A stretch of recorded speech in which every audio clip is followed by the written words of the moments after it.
Hey, Josh. Hey, Doug, how's it going? Very well, thank you. You're back in Los Angeles. Did you have any chance to see the Oscar nominations? And if so, do you have any judgments or thoughts on what they've done? I have a 4-month-old, Doug. I haven't seen a movie in 4 months. And honestly, for a bit before that, I have absolutely nothing interesting to say about the Oscar race, sort of ever, but especially not right now. But especially not right now. Well, that's all right. Your focus is on the right thing. But I have to say, the thing that impressed me was how many international movies have made it into all the categories. And in particular, in the international film category, there are 3 that talk about very human situations in some of the hot spots of the world. You have a film called It Was Just an Accident, which is both a comedy and a drama about the realities the Iranian citizens are facing now. You have The Secret Agent, which is about the realities that were faced by Brazilian citizens during their military dictatorship. And you have a movie from Tunisia called The Voice of Hind Rajab, which is a true story about the desperate attempts to rescue a frightened child in Gaza from a shattered vehicle in which her parents have just been killed. And I thought all 3 of these movies bring to the screen and bring to audiences experiences that they may not know or understand if they just follow policies, based on think tanks or governments. And we are very delighted today to have 4 individuals who individually and collectively bring worlds of experience to understanding some of the key conflicts that we are dealing with today, from Venezuela to Gaza, from Ukraine to the Afghan refugees who are being treated not like we would want to treat them. So, Josh, you want to introduce a couple of our guests? Yeah, and it really is an embarrassment of riches. We can't thank you all enough for being here. First off, we have Ambassador Jimmy Story, who served as both ambassador and chargé d'affaires to Venezuela from July 2018 to May 2023. In June 2024, he was nominated as ambassador to Mozambique, and while awaiting nomination process, he taught as a senior fellow at Georgetown University and served as the chargé d'affaires at the U.S. Embassy to Angola and Sao Tome and Principe. A career senior foreign service officer, Ambassador Story is the recipient of numerous State Department and interagency awards, including, bear with me, the Superior and Meritorious Honor Awards, the Department of the Army Superior Civilian Service Award, the Warren Christopher Award for Outstanding Achievement in Global Affairs, the Distinguished Honor Award for the Western Hemisphere Bureau, and the Office of the Director of National Intelligence Exceptional Service Award. I could go on. I'll leave it there. Ambassador Jimmy, thank you so much for being here, sir. Thank you so much for having me today. And from an airport lounge, no less, we really, really appreciate you making this work. Thank you, sir. In Panama. Moving along, what a panel, truly. I'd like to welcome Sean Van Diver, who is a Navy veteran and the founder of Afghan EVAC, a coalition of more than 250 organizations working in partnership with the U.S. government on Afghan relocation and resettlement efforts. He previously served as the vice president of external affairs at Athenian Group, where he worked with government leaders to identify innovative solutions to long-term civic challenges. A vocal proponent of civic engagement at all levels, Sean is the founder of the San Diego chapter of the Truman National Security Project and also serves on the board of directors for Vets Community Connections and the Veterans Community Oversight and Engagement Board. Sean, thank you so much for being here. Thanks so much for having me. Well, I have to tell you, added to those 2 distinguished individuals are 2 longtime friends of mine. Josh, usually heroes are people who are much older than you. But in the case of one of our next guests, my hero is 26 years younger than I am. Marine veteran Will McNulty comes from a military family. Both his grandfather served in World War II. His dad was a Green Beret. His own journey over 8 years in infantry and intelligence roles on the battlefield to a leader in disaster relief exemplifies the impact that veterans like Will can have in addressing global challenges. He's the co-founder of Team Rubicon, which is a nonprofit organization that it involves military veterans for disaster response and relief worldwide. It has grown into one of the most effective relief organizations really in the world. In the aftermath of Hurricane Sandy, New Jersey officials said that Team Rubicon provided the fastest and most effective recovery work of any public or private organization. Since then, Will has gone on to found Operation White Stork, which helps provide humanitarian aid and supplies to frontline troops in Ukraine. His organization has been responsible for 37,000 Ukrainians being able to get out of that country and into Poland. His many accolades include the 2024 Pritzker Military Museum Citizen Soldier Award and the 2018 Humanitarian Award from the New York Global Leaders Dialogue. He is an amazing guy. Will, thanks for being here. Thanks, Doug. Pleasure to be here. My friend Brian Katulis is a senior fellow at the Middle East.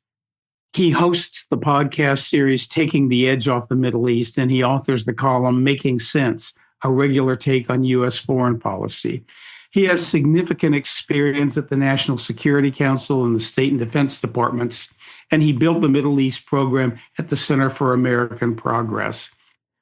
But what really stands out for me about Brian is his humanity and his perception have made him a friend of and a confidant of individuals from all walks of life throughout the Middle East. He was a Fulbright scholar in Amman, Jordan, and he has forged relationships of trust and confidence across the entire region with top leaders in government, the private sector, the media, national security, and to me, most important, leaders from a wide variety of international nonprofits and other organizations. In fact, today, he will be leaving us a little bit early to meet with a top government official from a major Arab country who's reached out to him for advice during his U.S. visit. But while he is here with us, we're going to be asking him about his relationships and experience living and working in Gaza. Brian, we welcome you to the podcast, and I'm going to start with you with the first question, which we're going to then be asking to all of our guests, which is, how did you get into this with regards to Gaza? What was your experience like? And tell us something about some of the people that you lived and worked with there. Sure. Great, Doug. It's great to be on with you and Josh. I'm a big fan of your podcast, and thanks for coming on my podcast last year. We had a wonderful conversation about your career. So I was living in Jordan on the Fulbright Scholarship and wrapping up, thinking I might go to an academic program. But I saw that there was going to be the first ever Palestinian elections in the West Bank, Gaza, and East Jerusalem. So I called up a number of people I knew. I wrote Jimmy Carter. I said, I want to work on these things. And one thing led to another, as you know, in life. Maybe the first door didn't open, but another one did. And I found myself essentially from 1995 to 1998 living and working in the West Bank and Gaza Strip, helping Palestinians build the structures of their new Palestinian Authority, which was supposed to be the makings perhaps of a state structure. And the experiences we had there, lots of lessons learned, some successes, a lot of setbacks. But the biggest thing were the human connections that I made and friendships that I made over time. In fact, right before we're recording this podcast, I just got off the phone for an hour with one of my dear friends and former colleagues named Bassam Nasser. I wrote about him in an article I shared with you. People can find it, Stuck in the Middle, Nowhere to Run, Nowhere to Hide, in the early days of the Gaza war after Hamas attacked Israel. And Bassam and I were just talking about, and we talk every week or so, about his life and what he's doing. He works for a major nonprofit that is delivering aid under difficult conditions still in Gaza today.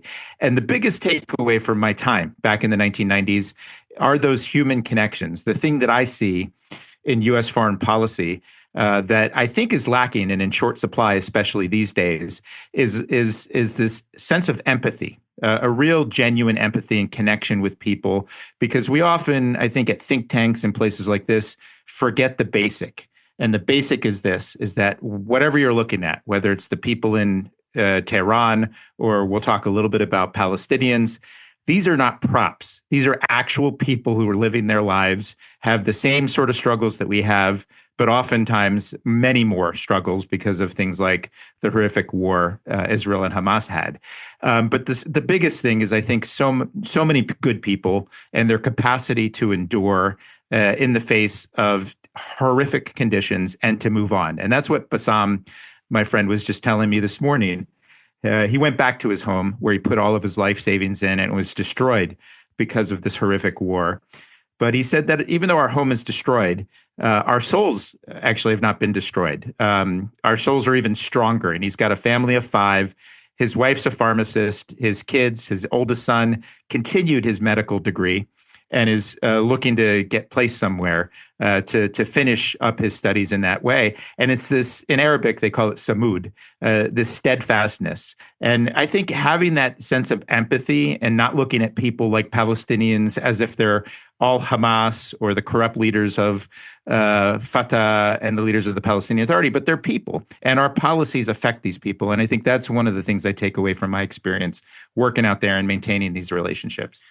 This is a brilliant door to open because I think all of our guests have similar experiences. I want to turn to Will McNulty because I think you found the same thing in Ukraine. And Will, let me just ask you, how did you get involved in Ukraine and what are your takeaways from your experience so far there? Sure. Well, both Sean and I are veterans, even though my service in Iraq was with my civilian intelligence job. But we both served with the Ukrainians in Iraq. And so, Ukraine was there for us in Iraq and Afghanistan during our time of need. It was important to be there for them during theirs. So I had been watching the Russian buildup of military forces in early 2022. And I told my family at the time that if Russia invaded, I was going to fly over, liaise with the Ukrainian military and see how my network could help. And so I flew over the day after the invasion. And a few days later, I was in Western Ukraine, meeting with the Ukrainian military and assessing what could be done. By this point, had left Team Rubicon after a decade, but I still had that urge, that desire to serve. And so when I met with the Ukrainian military, I was surprised to learn that they were sending men and women to war against Russia in all of its artillery without the basic combat first aid kits that we carried in the Marines. And so knowing that the numbers of blast injuries the Russians were going to, because Russia's built around its artillery forces, the number of blast injuries that the Ukrainians were going to sustain necessitated these types of kits with modest tools to restore the breathing and stop the bleeding. And so White Stork, that charity, has become the largest supplier of combat first aid kits to the Ukrainian military today. It continues as the largest supplier as well of anti-drone jamming systems because Russia is using weaponized first-person view drones against the Ukrainians, and we provide a system that neutralizes that threat by blasting out electromagnetic noise about 300 meters around a vehicle, thereby disabling the radio frequency control connection between a Russian drone operator and the drone itself. But it was being there in meeting with the people, Doug, that's why I decided to stay. Ukrainians remind me of what I've read about early Americans, and extremely industrious, intelligent. They want to grow their businesses and raise their families. They want to live in peace and they want to prosper. The culture is very much like America, but think, a middle class salary in Ukraine is about $1,000 a month, which no American can possibly think about living on that, really. But it's just the opportunity in Ukraine is tremendous, and what they have shown, their ingenuity on the ground, can't help but make you fall in love. They're outnumbered by 100 million. There are 100 million more Russians. So Putin has an endless amount of souls he can send to Ukraine. But being there, meeting with the people, and standing up this charity called White Stork, I have learned now so much, not only about Ukrainians and their willingness to fight for what they believe in, but also about my fellow veterans who have shown up in large numbers to not only do what I'm doing, which is just on the logistics end, but fight. There are a significant amounts of American military veterans who have joined the Foreign Legion, the International Legion in Ukraine, and they're actually there fighting, and some of them, my friends, dying on the battlefields of Ukraine. Will, your story is amazing. And we're going to come back to you in just a minute or two because we want to pursue the discussion with you and Brian on what's going on there now and the policies now. But Josh, if it's all right, before I pass the baton to you, I want to turn to Jimmy and to Sean. And Ambassador Story, you've been a career Foreign Service officer. You ended up being the U.S. ambassador to Venezuela, interestingly enough, under Trump's first term. I remember when Venezuela was like a crown jewel of Latin America, a rich society, extremely well-educated people. And I'd be curious to ask you the same question we've just posed, which is, what was your experience like and how has it shaped your thinking? First, I wanted to say that I'm humbled to be on a podcast with people such as yourselves doing such incredible work and really engaging people where they are. And I think that's something that we sometimes lose sight of. The idea that diplomacy, for instance, in my case, or support, like broad support through NGOs, has to be at the top level.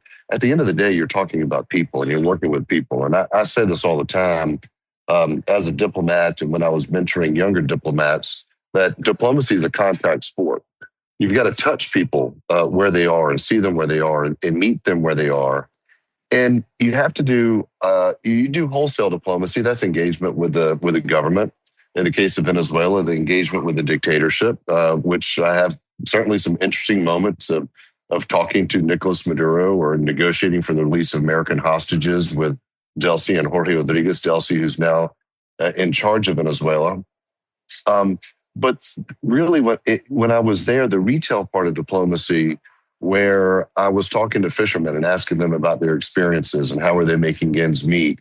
And it actually gave me a better sense of where the society was writ large in the country. How has Venezuela changed me? How you put that question? Well, I started a young man, and it aged me significantly. And I'll tell you, I'm continuing to work in retirement on Venezuela because I believe in the fundamental concept of liberty. And these are people who have had all of their rights taken away and who are desperately seeking to be able to express themselves politically and economically and socially the way that their creator endowed them to do. We all have these rights, regardless of what country you're from. And in the case of Venezuela, even today, as we're doing this transition, which really isn't a transition, I think it's the same dictatorship under new management at present. Let's see how the transition works. But those political prisoners being released from prison, some of them I know, and some I'm still waiting to find out when they're coming out. They're being told they cannot express themselves, so they're not free. So I know you didn't ask this question. How has it changed me? It's made me, going forward on this, how it's changed me. It's made me a stronger advocate for democracy, a stronger advocate for justice, a stronger advocate for liberty. And I want to see all those things happen in Venezuela sooner rather than later. Well, I have to tell you, Jimmy, that the way you've just put it, I think applies very much to the work that our final guest has been doing with the Afghan refugees, many of whom were left on the battlefield after our chaotic withdrawal from Afghanistan. And Sean Van Diver, a longtime friend of mine, is the founder of Afghan Evac. So before we turn to Josh, Sean, let me ask you the same question. How did you get into this? You weren't in Afghanistan, but you have become the leading spokesman for the rights and justice that our friends on the battlefield who shared the battle with us so deserve. Sure. Thank you, Josh and Doug, for having me today. As you said, I didn't serve in Afghanistan. I served off the coast of Iraq. I served off the Horn of Africa. I served in the Navy down in South America doing drug ops, much like we see. We didn't blow those boats up with people on them. We took people off, took the drugs off, and then blew them up so they weren't a hazard to navigation, because that's how you're supposed to do it. Yeah, I got involved in this because I had a buddy Back in 2017, Doug, you and I met through the Truman National Security Project. I was leading the chapter here in San Diego in 2017 when President Trump issued his Muslim ban. And I called a press conference and organized press conferences all over the country, with the crown jewel being here in San Diego at City Hall. I had city, state, and federal officials come in to this press conference. And I also reached out to local organizations who are civically engaged from Iraq and Afghanistan who have arrived and are willing to speak out. Through that, we talked. Immigration policy can sometimes have second and third order effects. And we were hopeful that the president would reconsider because of its impact on folks like those guys. And through that, I met a guy named Lucky. Lucky, fast forward to 2021, Lucky went back to Afghanistan to introduce his mom to his 2 American citizen daughters and his wife.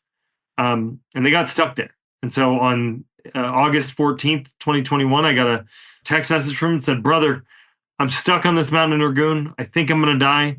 Will you grant my last wish and help me get my family back to San Diego?" And I was sitting here at this table weeping. He was surrounded by the Taliban. They were running out of ammunition.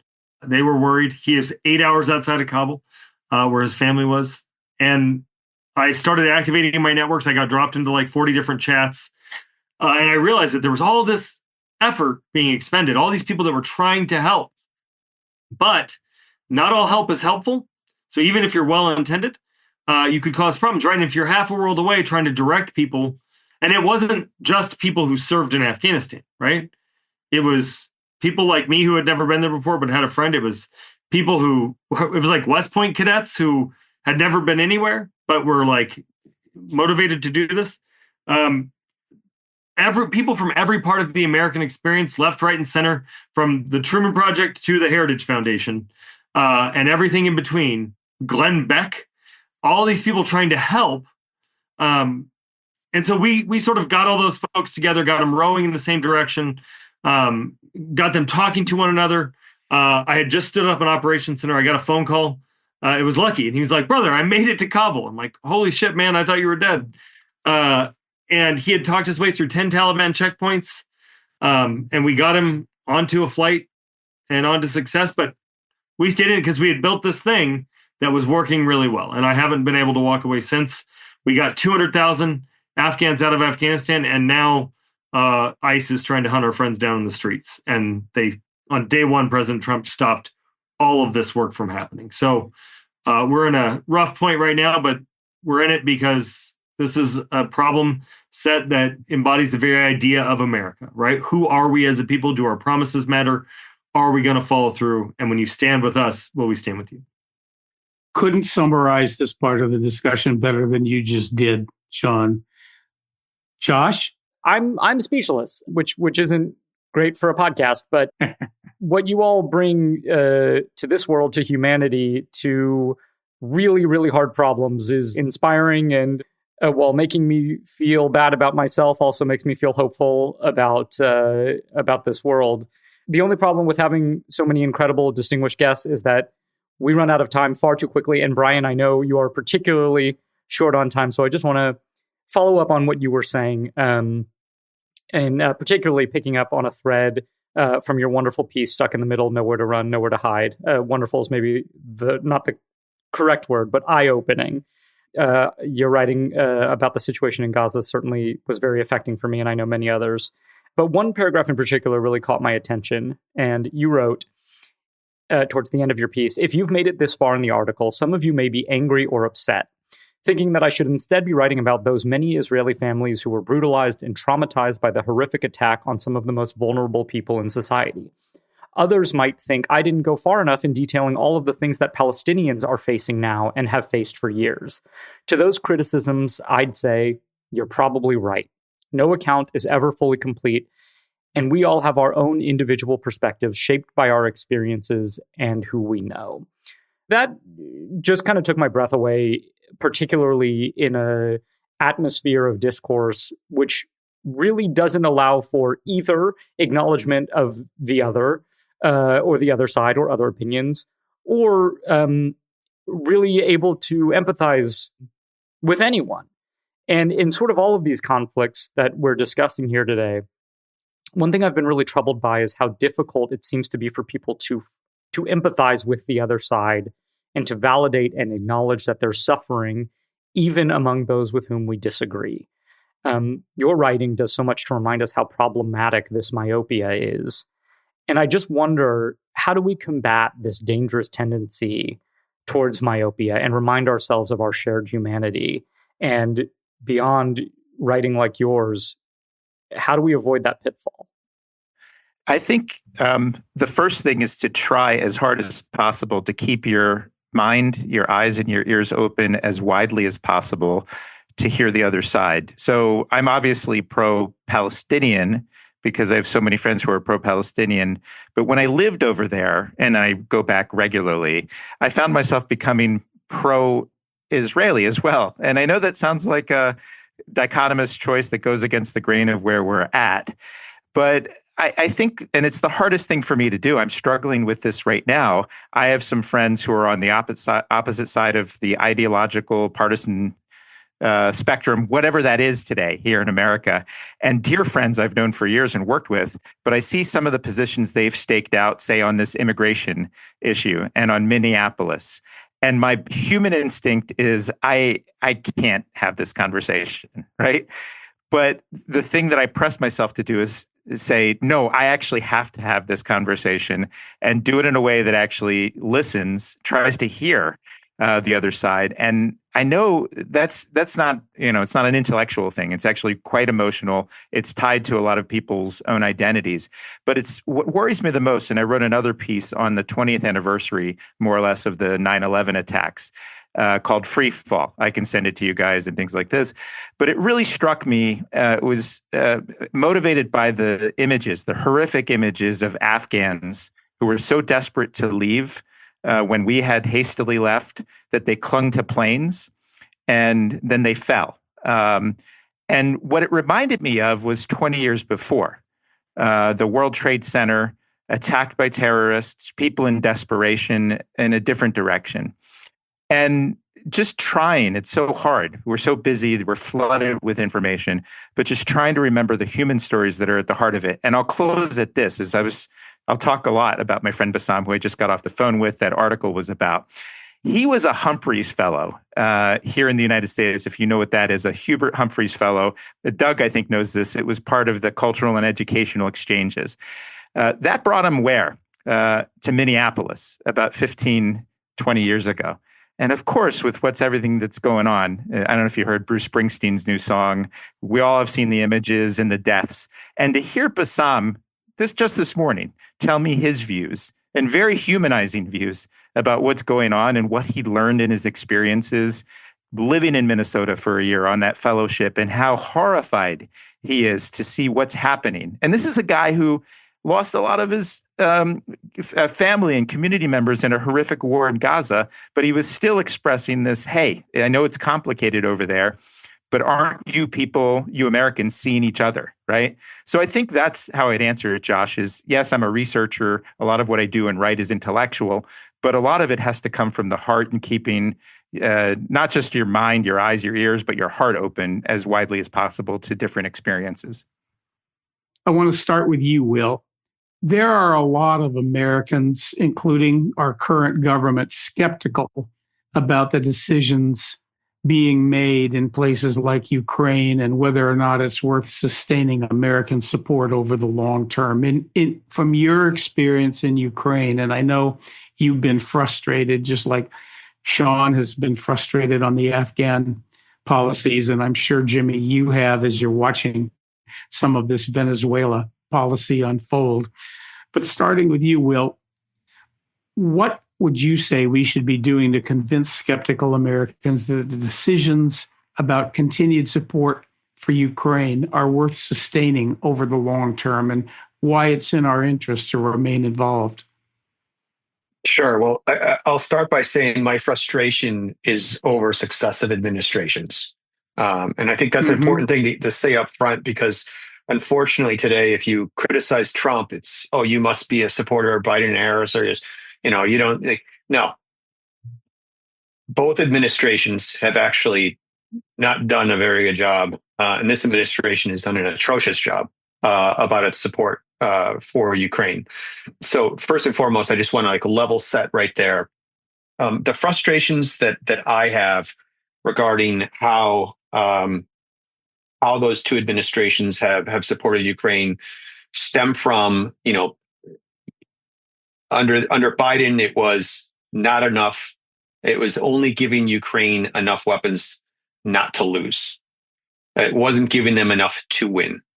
This administration seems to have hitched its horses to the Russian wagon, so to speak, which is really concerning, and has withdrawn from, is really pulling back its support in Europe writ large, and appears to me to be developing almost like three spheres of influence around the world, where, in the Americas, it's, you're not going to fuck with me over here. I'm not going to screw with you in Europe, Putin. And in Asia, I won't mess with you, Xi. I don't know if the world is kind of developing to three spheres of influence, but there's some evidence that suggests that's what it is, which means that America is really pulling its support from Ukraine. And that's frustrating, because what will happen if we play this out?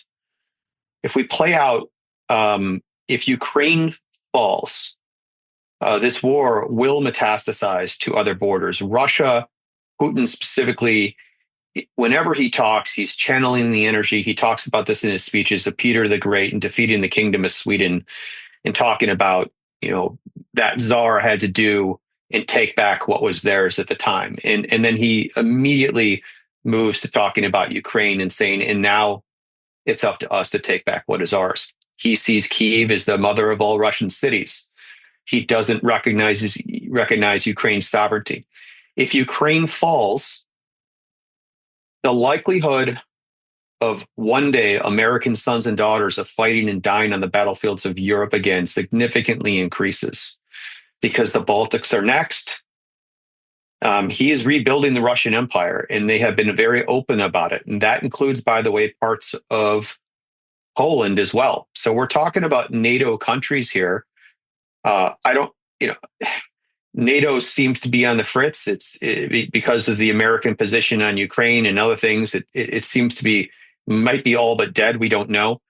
But that is very concerning, because when America pulls back in the world and there's a lack of American leadership, we can see that strongmen like Putin feel emboldened.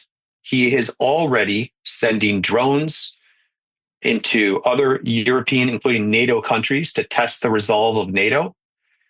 And what this really brings up to me is something a grad school professor of mine said is, the way we defeated the Soviet Union is we put them on the wrong end of a cost-imposing strategy.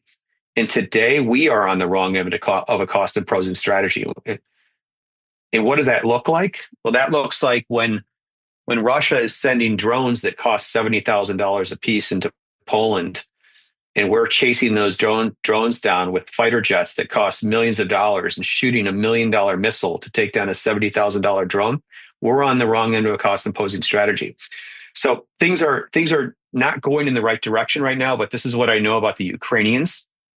They may be outnumbered by 100 million, but they have the technological advantage, the innovative advantage.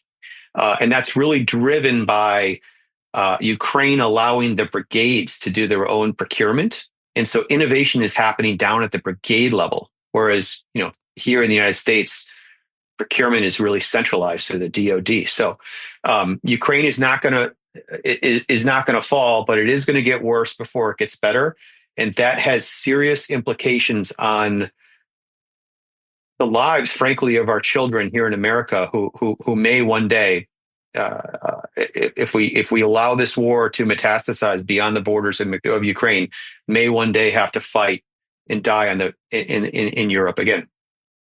Let me take 2 points that you made and ask Jimmy's story this. Jimmy, I live in Florida, where there are hundreds of thousands of refugees from dictator societies in Venezuela, Cuba, Nicaragua. I know people who are taxi drivers and who work as front desk people at hotels and condos, who were doctors and lawyers in Venezuela, and who would give anything to go back to the country and society that they that they remember. Now we are watching our administration having removed President Maduro. But as you say, it's basically just changing the chairs on the deck of the Titanic. What do you say to Americans based on your experience and the kinds of knowledge of the people that you have from Venezuela about whether or not oil and leaving the current structure in place just as long as it serves our mercantile interests? Why should people care? Well, you've asked a fascinating question, and I want to piggyback a little bit off what Will said, and I want to frame the answer as following. The United States, we have had anti-intellectual movements, nativist movements throughout our history, and we're living through one now.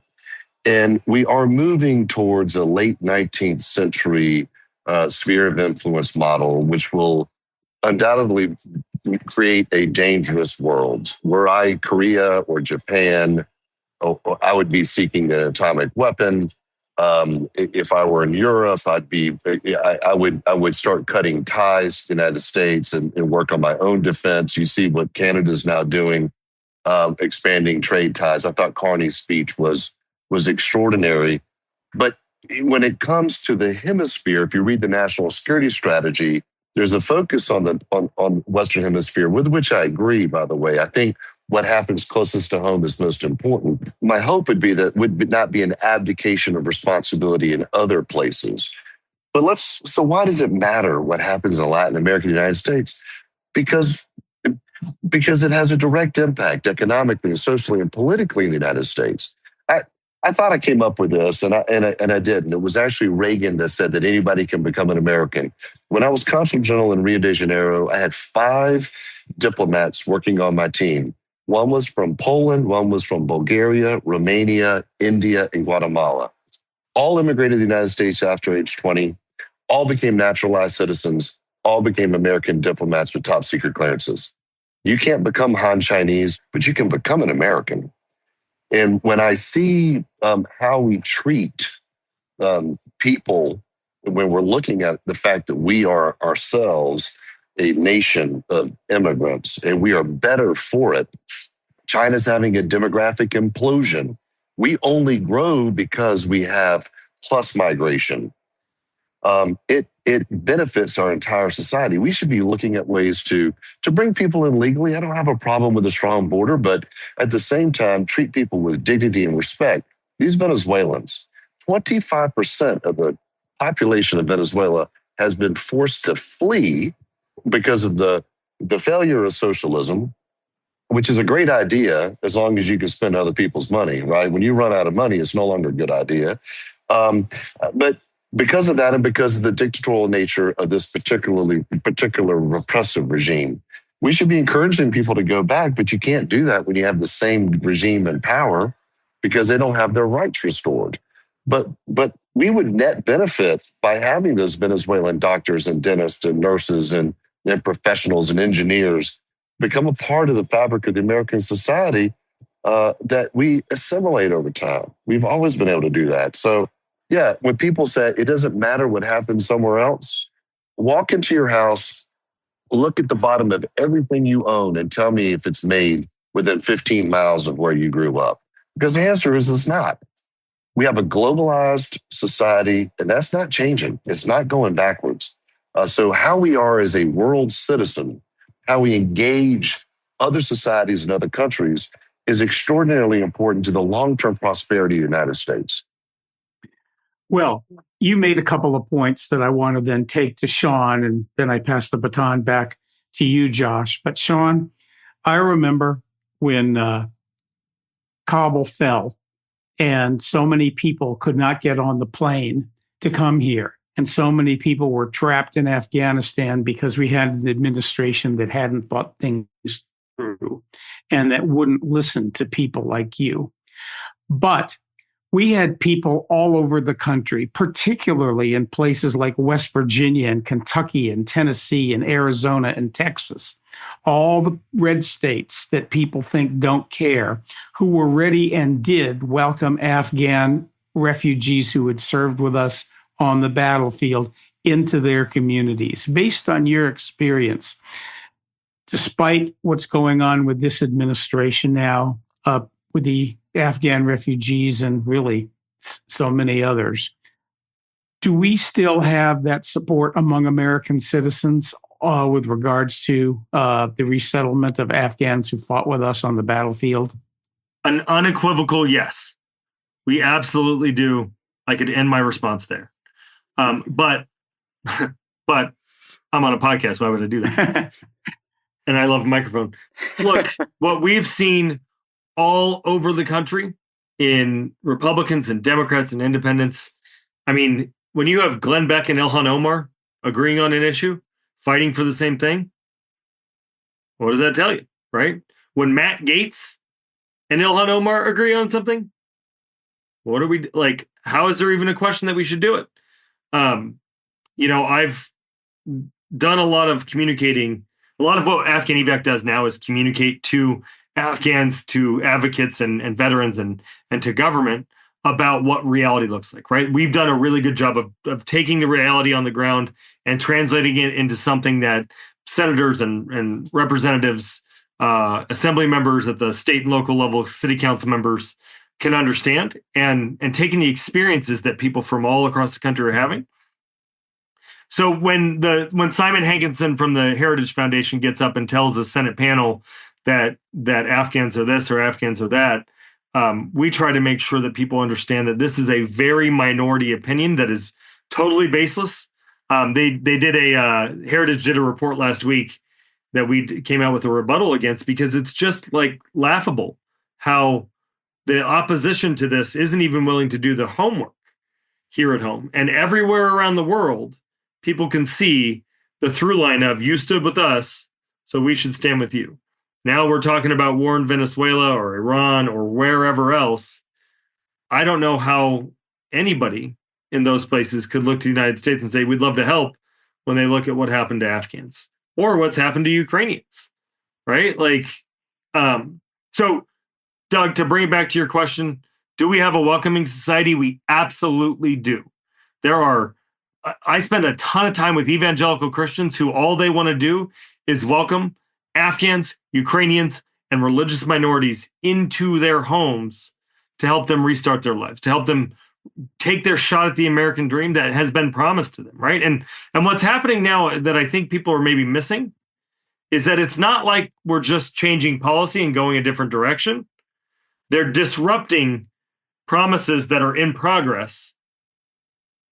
People that are on their way from Afghanistan or other parts of the world in third countries between the place that they come from and the place that they're going, and trying to delegitimize and remove the legal status from and denaturalize people who are here in the United States. It's not a policy change. This is a wholesale pulling of a rug, right? We're violating these people's rights in the best of circumstances.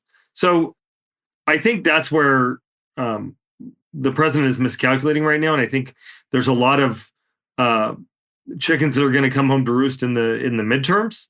I hope, because we need to get back on track around our alliances, whether it's taking care of our Afghan allies, our wartime allies and mission partners that take care of us, taking care of people that are in our alliances, like Ukraine taking care of us, or with NATO, right? The president coming out and saying that the UK barely had any casualties or didn't, really help. They were in the back. I want people to focus on the idea that President Trump had to walk that back. When's the last time you saw him walk anything back? Right? Like, there's all this talk about, is NATO dead? Is NATO not dead? I don't think that pays a lot of respect to the idea of the nuclear protection that we offer, right? Like, I don't think the U.S. is going to pull out of NATO. I think that there's a lot of change and a lot of churn. And I hope we don't pull out of NATO. I hope we don't do anything drastic like that. But I think, and nothing's impossible, to be clear, but I think we're going to get through this. And I hope that this time we get through this, we actually take action to prevent something like this, our institutions, from being destroyed. from coming around again. One thing I'll add is that I think Jimmy mentioned this, but we're talking about how America power and influence is reducing in the world because of it's accelerated since over the last year. And just one little case study of that is European defense procurement. So historically, 64% of that comes from the United States. We are starting to see that drastically shift. So there are instances of this. Spain deciding not to purchase F-35s. They're going to purchase Eurofighters instead. I can list these things on and on and on. But that's for a couple of reasons. One, these expensive American weapon systems are not working that well on the battlefield because Russian electronic warfare is so good. So whether it's HIMARS missiles or Excalibur shells, these are up to 100 meters off target when they hit because of Russian EW. But it's also because we are threatening our allies. And so why would European NATO member states decide to keep purchasing expensive American weapon systems when we're an unreliable ally? And so we're seeing these drastic shifts. Mark Carney calls it a rupture. I agree. That frankly is only emboldening China right now. You have given us much food for thought here. And Josh, you get the baton for the last segment. Far too much pressure on me. But I will say the thought that I'm having while I'm sitting here listening to all of you talk is, gosh, I wish I could vote for you for elective office. And I think, one of the things that keeps me up at night a little bit is that people like all of you who are doing incredible things to help and support people abroad, people domestically, and have the right empathic thinking in mind are not the people who we are finding on ballots these days. I won't get on that soapbox just yet, but I will say I asked a really stupid question to some of our guests recently that turned into kind of an interesting discussion. And that question was, how are you sleeping at night these days? And I have to say, I always leave these discussions sleeping a little bit better because of people like you who are taking care of this country. But I wonder if you will all indulge me just quickly, and in light of the things that we're talking about, how are you sleeping at night right now? What's preventing you from sleeping? And is there hope of sleeping a little bit better as we continue to have these discussions? Yeah, I don't sleep well. And I'll tell you why. The American experiment in democracy is being undermined by three fundamental problems. One is the Citizens United decision by the Supreme Court in 2010. The other is extreme gerrymandering, which will only get more acute with AI. And the last is social media. And I created a course at Georgetown University, a master's level capstone course called The Rise of Illiberal States in the Americas. And then I went off to Angola, and they kept my course, but they added a whole section in the United States. And until we deal with those fundamental issues, we are pulling apart the fabric of our society because it doesn't pay to be in the center. And I'll tell y'all, I'm a radical. I'm a radical centrist. I believe the last Republican president of the United States was William Jefferson Clinton, and I can prove it to you with facts. So for me, it is, how do we get to the center? How do you get away from 96% of seats in Congress are safe seats, forcing people to go more and more to the right or to the left? And populism, whether it's from the right or the left, always ends up on the dark side of the moon. It looks exactly the same. So for me, I don't sleep well because I am concerned that the level of stress going against our institutions is getting to the breaking point. I am hopeful, for instance, that the Supreme Court votes against the president with the IEPA. This is his ability to use tariffs, because he's using it like Tony Soprano would use a bludgeon against those with whom he disagrees. And he found out on the Greenland question, when somebody whispered in his ear, the Europeans own $8 trillion worth of debt, equity, T-bills, you name it. And if you want everything in America to get more expensive, you can play that card. We've got to get back to the center. We've got to. I've worked for 5 presidents. I've disagreed with all of them. So the fact that if you find yourself in a position where you cannot have a disagreement with a policy of somebody, you are in a cult. So that's, for me, I don't sleep well because I am concerned about our institutions. I'd like to see Congress, the Article 1 branch, be more aggressive and actually do a stand job. And I want the Supreme Court to start doing its as well, and the other courts, and they're doing some of them. But we do have to figure out how we can start talking to each other and get back to the middle.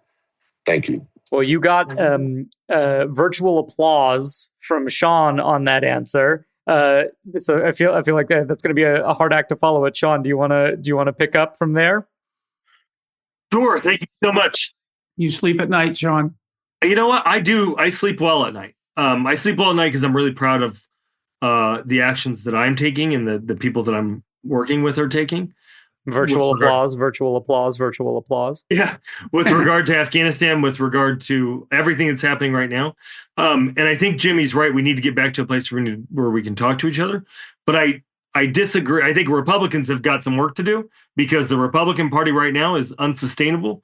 I don't want to be in a room with a Republican right now, right? Like if we're allowing this to happen, I work really well with Republicans, but I just cannot see a place where they don't have to do some soul searching. And the same for Democrats, right? Democrats need to do some soul searching here and figure out how to stop. Everybody needs to stop caving to their extremists and do the right thing. America is supposed to be about, if you go to work, you work hard, you can pay for the things that you need, you can live a good middle-class life, all of those things. And nobody can do that. And you've got guns pointed at your head on all sides right now. But it is not, I will not equivocate. I will not call the guns equal, right? On one hand, Democrats would like to have free health care for everybody.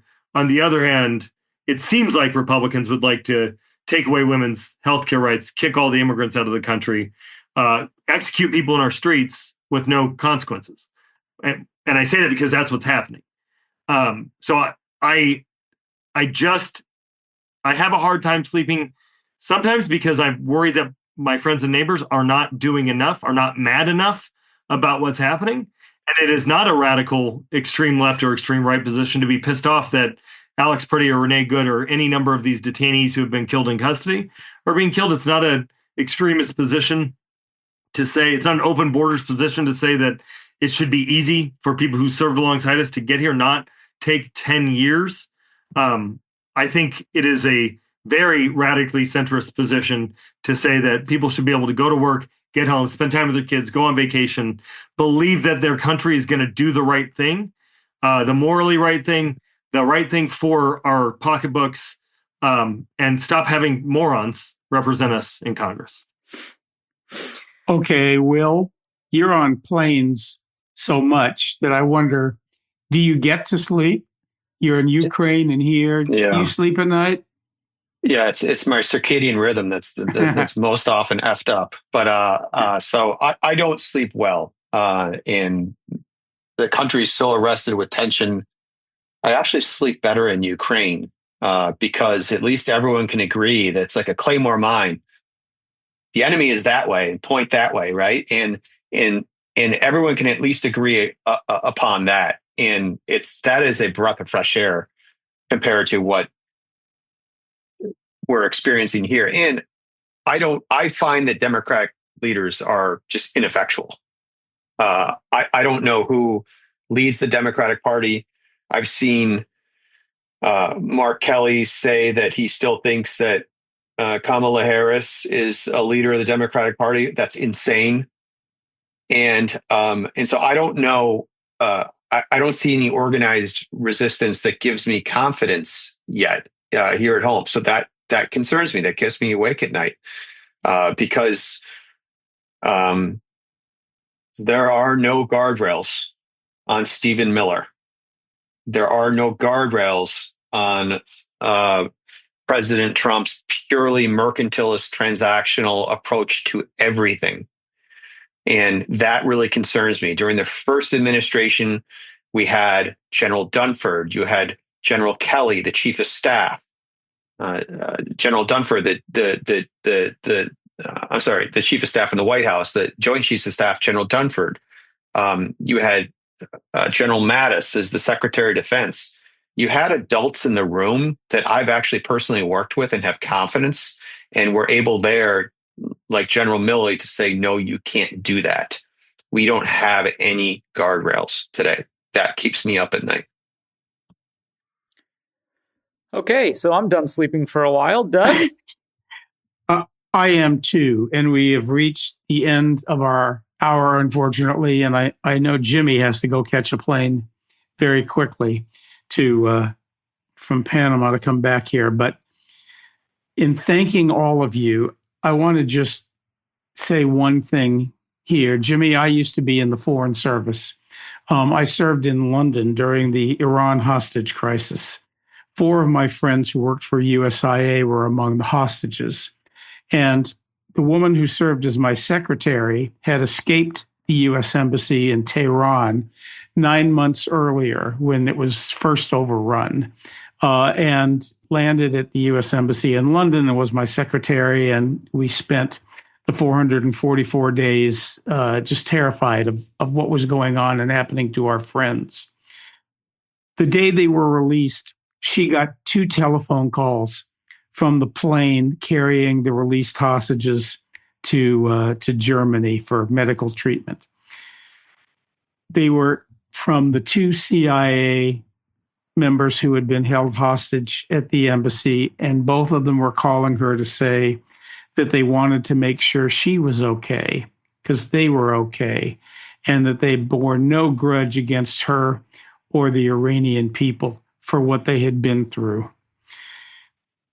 This touches what each of you have mentioned about the humanity, about understanding who we're dealing with, and what our foreign policy can be if it reflects the values of the American people, whether it's from people in Tennessee and Kentucky welcoming those who served, Afghans who served on the battlefield, whether it means providing aid to the frontline troops in Ukraine who are fighting our battles, whether it means understanding that Venezuela was once a rich and vibrant democracy that can again contribute those qualities to this hemisphere, and whether it's understanding that there are people on both sides of the conflict in Gaza, and that what the Palestinians have been through, the horrors that they had been through, did not deter our friend Brian Katulis from understanding that there were people on the Israeli side who understood.